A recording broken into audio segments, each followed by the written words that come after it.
Assalamualaikum warahmatullahi wabarakatuh. Kita jumpa lagi dalam perkuliahan kristal mineral dan batuan.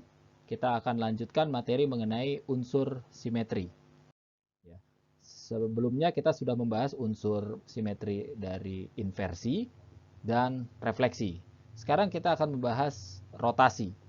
Ya, rotasi ini dinyatakan dalam simbol N atau jumlah rotasi nanti ya berapa 1, 2, 3, 4, 5 ya angka ya integer bilangan dan seterusnya yang menggambarkan jumlah rotasi dalam satu sudut 360 derajat. Misal ya kita berapa kali bisa mendapatkan posisi yang sama. Jadi kalau kita punya frame ya, benda yang seukuran dengan frame kita putar mendapatkan posisi yang sama, masuk lagi ke dalam frame dengan berapa kali putar dalam sudut 360 derajat ya. Itu kita sebut dengan sudut rotasi. Misal saya punya bentuk seperti ini ya. Ini berapa kali dalam posisi yang sama. Tentunya kalau saya putar 90 derajat ya, benda nomor 4 ini ya akan saya putar 90 derajat, dia akan ketemu posisi yang sama. Tetapi berbeda dengan segitiga ini dan berbeda dengan nomor 2 atau persegi panjang ini. Nah, jika sebuah bidang pada sistem kristal dapat dirotasi pada sebuah sumbu rotasi tertentu, ya mengulangi posisi yang sama, misalnya 90 derajat tadi, berarti kita jumlahnya ada 4 jumlah rotasinya. Ya, karena ada 4 kali untuk posisi yang sama dalam 0 ke 360 derajat. Seperti itu, ya simbol N. Sumbu rotasi bisa lebih dari satu nih. Ya, sumbu rotasi jika diputar, juga sumbu rotasi diputar 360 derajat, maka membentuk dan ukurannya sama persis muncul lagi.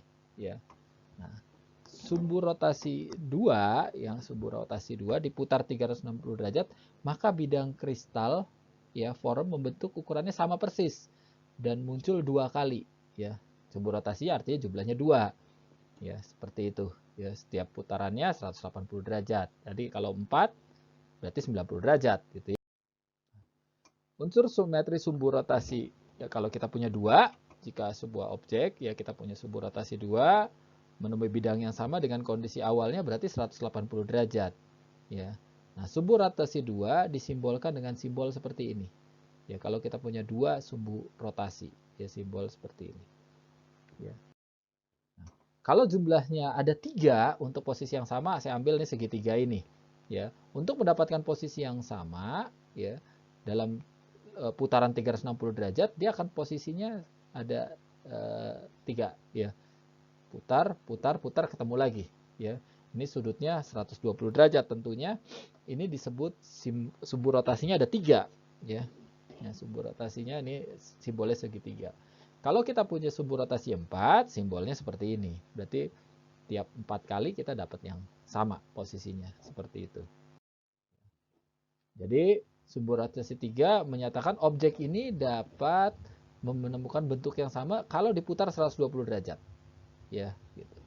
Nah, sumbu rotasi 6 kalau diputar berapa kali ya, artinya kita putar sebelum ke 360 derajat dari posisi awal ada 6 kali posisi yang sama.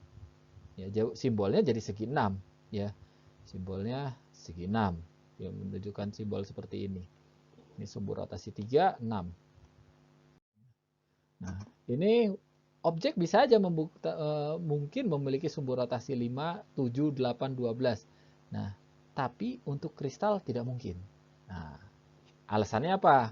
Alasannya karena bagian bentuk luar dari kristal membentuk susunan geometri dari atom harus terisi penuh. Jadi nggak boleh terbuka, harus terisi penuh. Ya, ini terbuka, ya harus penuh lagi. Jadi nanti 5, 7, 8, dan 12 ini tidak mungkin dalam kristal sumbu rotasinya. Karena tidak mengisi penuh. Ya. Jadi ini kita akan bahas di perkuliahan tatap muka nih tentunya. Kita bisa berdiskusi.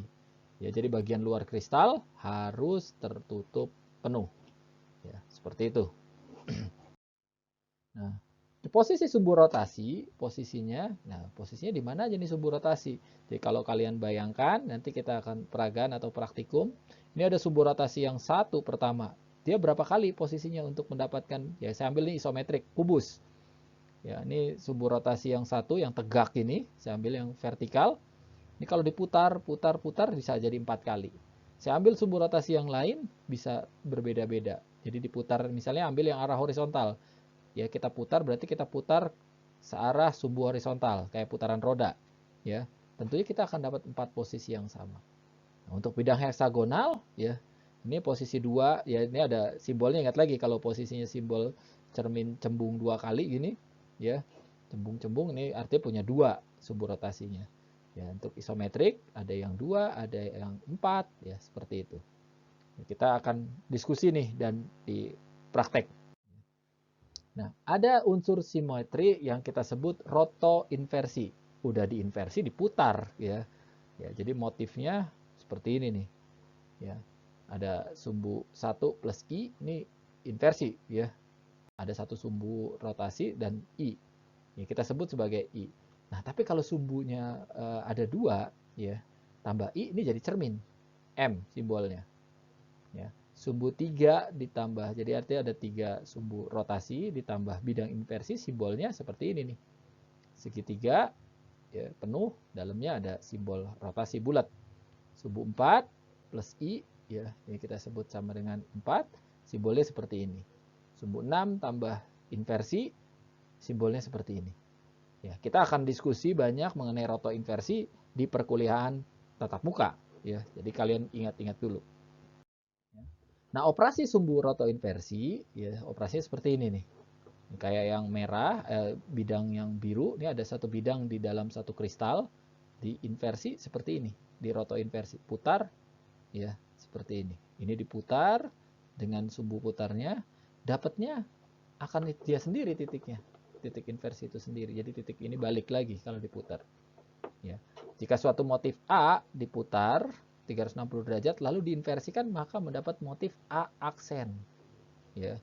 Kalau ada motif A ini diputar, ya, 360 derajat dan diinversikan. Ini diputar dulu posisinya ke sini, putar, diinversikan, mendapatkan A aksen.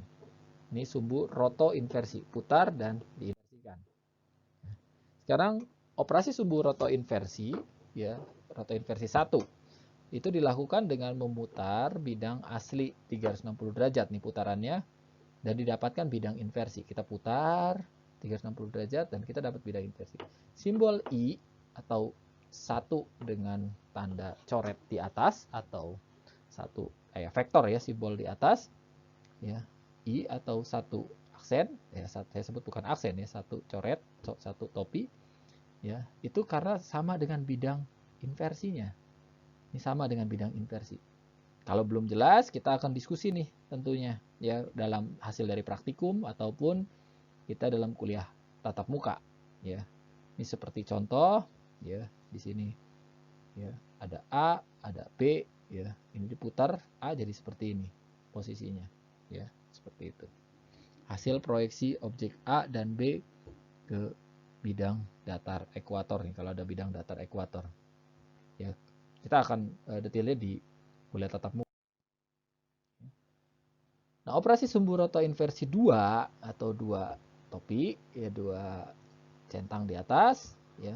Kombinasi sumbu rotasi dengan cerminan, ya, ada bidang cermin kita sebut 2, ya, ditambah I ekivalen dengan cermin nih. Jadinya kayak cermin. M, ya. Rotoinversi 2 dilakukan dengan memutar bidang asli itu 180 derajat. Putar 180 derajat bidang ini, ya, sehingga didapatkan bidang inversinya. Ya, simbol M atau 2 karena hasilnya seperti cermin, ya, bidang cermin gitu, ya. Nah, jika suatu motif B, ya, B ini motifnya B, kita cari B, ya. Itu diputar 180 derajat, ini B 180 derajat diputar, ya, di posisi ini, lalu diinversikan, maka kita dapat B aksen posisi sini, ya. Kalau B aksen diputar 180 derajat posisi ini, kita akan dapat posisi B double aksen. Setelah itu di B double aksen, ya, seperti ini. Atau posisi, maka posisi sudut B dan B double aksen akan ketemu di titik yang sama. Ini titik inversi, setelah ini diputar, diinversikan, balik lagi ke sini. Seperti itu kira-kira. Ya. Ini operasi sumbu rotoinversi 3, kombinasi rotasi yang ada 3 tadi, ya. Nah, sudutnya 120 derajat, ya, motif C ini punya sudut putar untuk kembali ke posisi semula 120 derajat. Lalu diinversikan C, ini ada posisi putar 120 derajat, diinversikan. Kalau kita inversikan dia akan dapat di C aksen di sini. Nah, ini diputar lagi 120 derajat. 120 derajat. Kalau kita inversikan kita akan dapat posisi C double aksen. Ya. Nah, sehingga kalau kita seterusnya kita akan dapat C aksen 3, C aksen 4 dan C aksen 5. Ya. Motif C dan kelima hasil roto inversinya kalau kita putar-putar ini membentuk rombohedron. Apa itu rombohedron? Ya, ini bagian dari sistem kristal trigonal. Nanti kita akan bahas. Ya.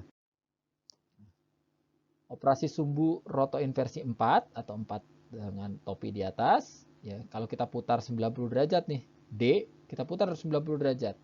Kita punya inversinya di posisi D aksen, gitu ya. Nah, kalau kita putar lagi 90 derajat di posisi ini, kita inversi punya posisi D double aksen. Ya. Kalau kita putar lagi 90 derajat, posisinya ada di sini. Kalau kita inversikan, posisinya D double aksen. Sehingga bentuknya seperti ini nih. Ya, sistemnya. Dia ini sumbu-sumbunya nih. Sumbu-sumbunya, ya sumbu roto inversinya. Nah, kita dapat bentuk disphenoid atau tetrahedron. Ini bagian dari tetragonal juga sistem kristalnya. Ya. Ada sumbu rotasi inversi 6 atau 6 gitu ya. Nah, ini disebut kombinasi dari 6 ya. Kalau 6 berarti kan sudutnya 60 derajat. Misalnya motif E kita putar 60 derajat, ada sumbu di sini diinversikan kita dapat E aksen di sini posisinya.